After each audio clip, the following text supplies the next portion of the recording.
الحمد لله رب العالمين وبه استعين واشهد ان لا اله الا الله وحده لا شريك له واشهد ان محمدا عبده ورسوله اما بعد. عن عبد الله بن عمرو رضي الله عنهما قال قال رسول الله صلى الله عليه وعلى اله وسلم: الراكب شيطان والراكبان شيطانان والثلاثة ركب. اخرجه ابو داود والترمذی. یہ حدیث سنن ابی داؤد میں 2607 نمبر پر اور سنن ترمذی میں 1674 نمبر پر ہے. امام ترمذی نے اسے حسن صحیح قرار دیا ہے.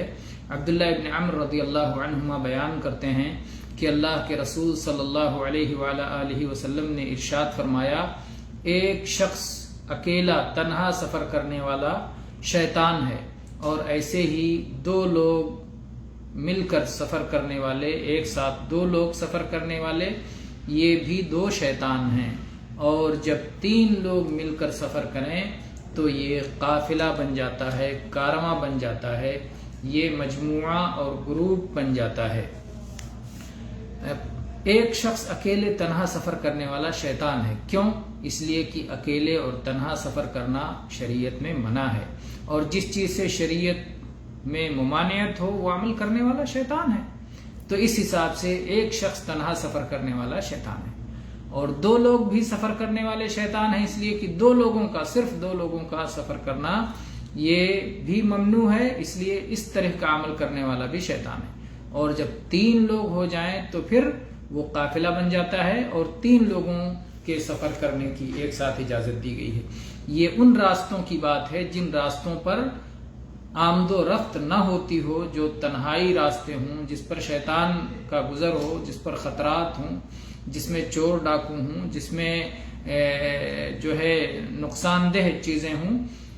اور اس لحاظ سے بھی کہ ایک آدمی پر اور دو آدمی پر شیطان کا مسلط ہونا زیادہ آسان ہے، اور شیطان تنہائی میں انسان پر حملہ کرتا ہے، اور جب دو ہوتے ہیں تو بھی شیطان حملہ آور ہوتا ہے.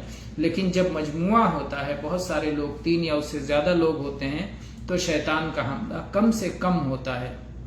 انفرادی حالت میں شیطان اپنے آپ کو زیادہ مضبوط سمجھ کر کے وساوس کے ذریعے سے پہلے وسوسہ ڈالتا ہے، پھر اس اعتبار سے اپنے اثرات دیکھ کر کے مزید اپنے حملے تیز کرتا ہے. تو اس لیے تنہا سفر کرنے سے منع کیا گیا ہے. اگر تنہا کوئی آدمی سفر کر رہا ہے تو اس کا کوئی معاون نہیں، کوئی ضرورت پڑ جائے، کوئی بیماری ہو جائے، کوئی اور مسئلہ آ جائے، کسی طرح کی تکلیف ہو جائے تو اس کا کوئی ساتھی نہیں. اور دو لوگ بھی ہوں تو یہ مسئلہ قائم ہے. لیکن جب تین ہو جاتے ہیں تو ایک دوسرے کا ہاتھ بٹاتے ہیں، ایک دوسرے کے کام آتے ہیں. تو یہ اکیلے سفر کرنے سے متعلق ہے. لیکن آج کل ایک آدمی سفر کر رہا ہے لیکن پوری بس اس کے ساتھ ہے، یا پورا ہوائی جہاز اس کے ساتھ ہے، یا پوری ٹرین اس کے ساتھ ہے، تو اس کو اکیلا سفر کرنے والا نہیں کہیں گے. اس کی پہچان کا کوئی آدمی نہیں ہے. اس کا مطلب یہ نہیں کہ وہ اکیلے سفر کر رہا ہے، یہ تو کارواں کے ساتھ میں سفر کر رہا ہے. لیکن ایک آدمی تنہا اپنی سواری سے اکیلے گھوڑے پہ بیٹھا اور چل پڑا، اور ایسے راستے میں جو سنسان راستہ ہے، جو صحرائی راستہ ہے، یا جو خطرناک راستہ ہے، رات کے اندھیروں میں سفر کر رہا اور اکیلا، اس کے ساتھ کوئی نہیں ہے، یا صرف دو لوگ ہیں، تو کم سے کم ایسی صورت میں تین لوگوں کو مل کر سفر کرنا چاہیے. واللہ تعالی عالم، والحمد للہ رب العالمین، صلی اللہ علی نبینا وسلم.